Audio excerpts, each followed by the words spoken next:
We're joined now by Dr. Kevin Piggott. He's the medical director of the Marquette County Health Department, and our focus really all week long has been on at least one of the main points here in the newsroom is the steep rise in coronavirus cases, especially in Marquette County, and obviously the activity in schools. What's the data telling us about what's our advice for parents, students, teachers in those K through 12 schools? In Michigan, we are once again now seeing an increase in the number of cases such that we are now reaching numbers that were similar to the peak that we experienced this past spring.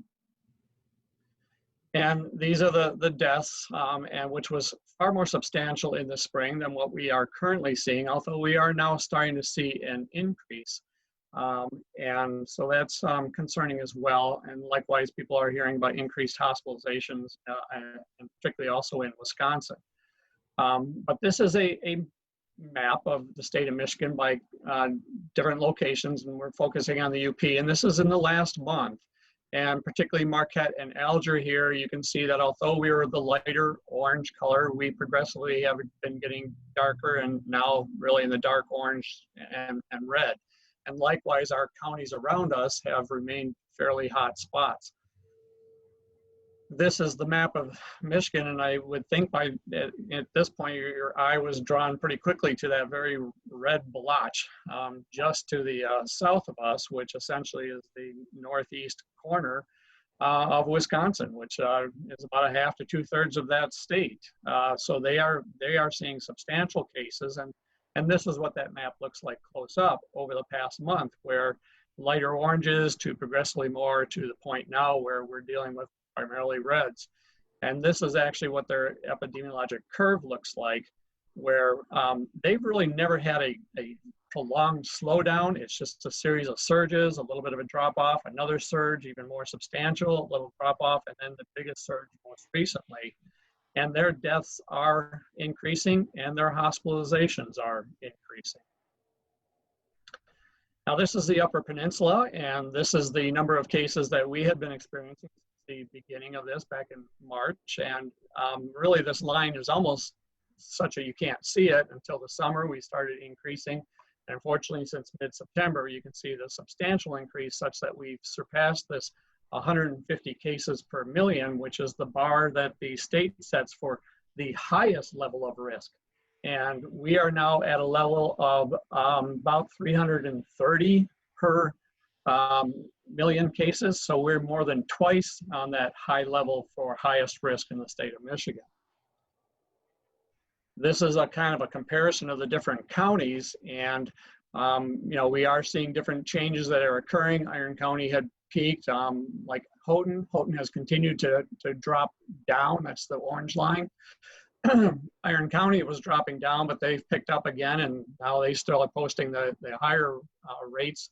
Delta County is this brown line. They were dropping down, but now they're starting to pick up again. And just for comparison, this is Wayne County, our epicenter of what was occurring in the spring and where we had the highest rates of cases. And here's their peak. And that's where Menominee is right now. Marquette's above that. Now that's not absolute numbers, that's numbers per 100,000 population, but that standardizes it so we can compare region to region. Now this is our test rate, and initially the test positivity rate is really kind of an indicator of are we doing adequate number of tests. And at first, we weren't, and they were very selective. So we had high test positivities, but those dropped down, and we remained fairly low, well below that 3%, which is the first threshold that the state has set that we'd like to stay under. But once we reached the end of September, we started passing that 3% range, and in the UP now, you can see that we are at 6.7%, and we are near that next threshold of 7%. What that indicates, if we're doing adequate testing, which I believe is the case across the UP, is indicating wider community spread of this virus within our UP.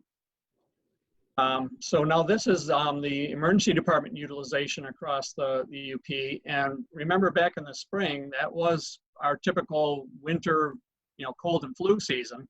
And so more of the ER visits were related to COVID-like symptoms. In other words, the nasal congestions and the sore throats and the coughs and those types of things.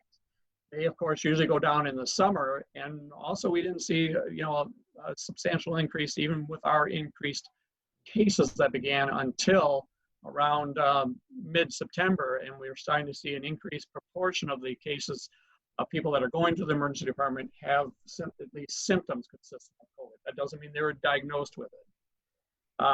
Now this is Marquette County specifically, and this is our case count by day as we receive them up through the 19th. And this is basically a logistic regression equation, this dotted line that gives us an idea of what we'd expect if we are continuing on the same pace.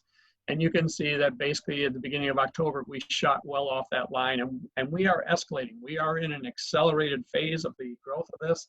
And that's what's unfortunate about epidemiologic curves and infectious diseases. We usually see this soft shoulder early on, which slowly is just increases a little bit more, and then shoots for the sky. And that's where we're at now. And this is each of the cases as referred by day. And you can see that on October 14th, we had 54 cases referred to the health department on that day of community members within Marquette County. And this dotted line is the fact that we've now reached 32 cases per day on average. And look way back here in August, even when we had some increased cases, we were running at about 2 cases per day. So since August, we've increased more than 15 times. And this is, again, looking at Marquette County using the state's indicators for cases per million. Once again, this highest bar, this deepest purple line is 150 cases per million, which we shot well past in the beginning of October. And that's why I've circled, we are in level E. And this is just each of our cases per month. And you can see in October, we're already 3 times as many in September, and we still have October to finish. This is biweekly, same phenomena. Now, many people right now believe that most of the cases are at Marquette Branch Prison, and they certainly have had a substantial outbreak. But I don't want to have people think that that's where all the cases are coming from. And so the blue bars here are the cases related to employees at the branch prison. These are not prisoners.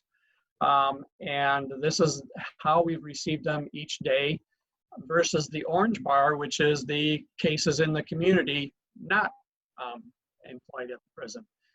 And only one of these days was there more cases from the branch prison than there were occurring in our community. And you can see if you follow that orange bar, we're getting progressively larger numbers of people per day. And 1020, that's incomplete because I have not finished my data since the 20th. And this is the average age, which we're seeing decreasing ages throughout the summer, but now we're starting to increase again, and that's worrisome because our older population is at greatest risk. This is our test positivity in Marquette County, and as I mentioned with the UP, they were seeing increased test positivity.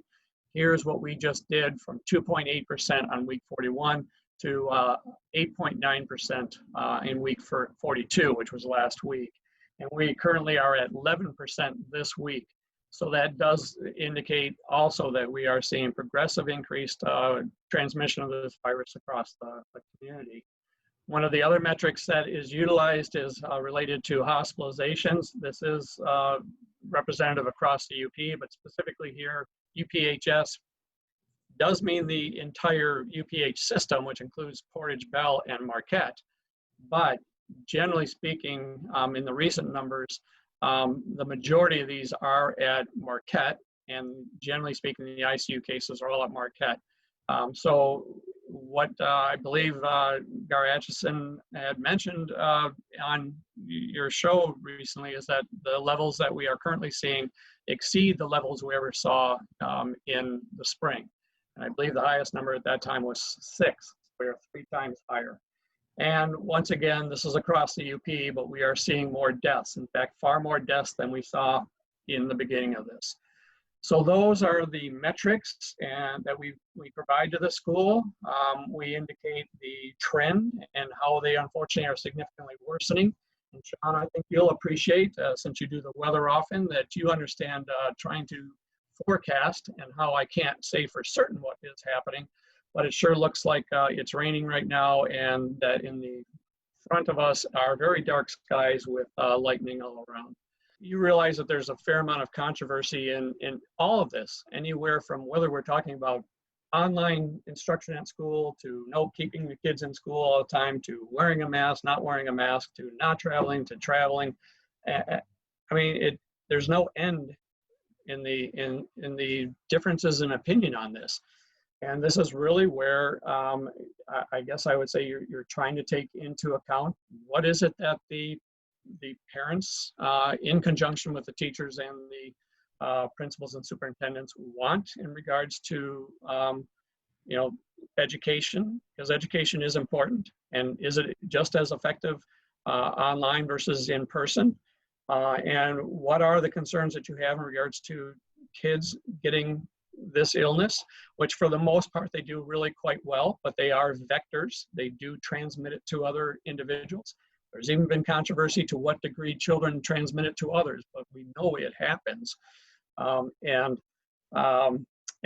everybody's trying to balance this. And I'll admit, because of so much of this being somewhat controversial and differences of opinions, I think many people feel like they're walking in a field of landmines with quicksand all around. What does the contact tracing tell us about the community spread in Marquette and Marquette County and across the UP? When we talk to individuals on our case investigations and contact tracing, a fair amount of this does have to do with our travel. And many people have traveled outside of our county and then have returned. And upon their return, they found out that somebody was positive where they had visited, and they had been exposed to them. And unfortunately, days later, they became symptomatic. So we definitely know that the travel is involved in that. We also get history of gatherings. Unfortunately, funerals are important, and people feel it's disrespectful not to go for it. But we really have to rethink on how do we do this right now, and it's hard. Weddings, I mean, who wants to delay their wedding? And how many people do you have? I mean, it's a big celebratory event, and hopefully you're not getting married lots of times in your life, but that you are fortunate to marry once. And you want to have people, but boy, it's just a hard time to do that right now. And unfortunately, the virus is not fatigued. It just keeps on marching along. And we are coming into our cold and flu season. And it's going to become very confusing when a person presents with these symptoms. Which is it? Is it influenza? Is it COVID? Is it rhinovirus? Is it respiratory syncytial virus? Is it adenovirus? Is it parainfluenza? I'm just making the point, there are lots of infectious agents that present very similarly, and it is going to be hard to distinguish this, and that's the challenges before us. What should we be considering when we make our holiday and weekend plans? Yeah, that's again really tricky. We like our holidays, and I think those are great family times. I mean, they are precious in our memories also. And now you're saying, well, I can't go in here. Well, I want to. The virus, again, it doesn't care if it's a family member. So when we think at times that, oh, my family member wouldn't give this to me, or I'm just with family, that's just not, it just doesn't enter the equation. The virus will go from person to person, whether you're a family member or not. And so I really do ask people to consider, is Thanksgiving dinner something you really have to do? And do you really have to travel? Because again, we're the ones who move this.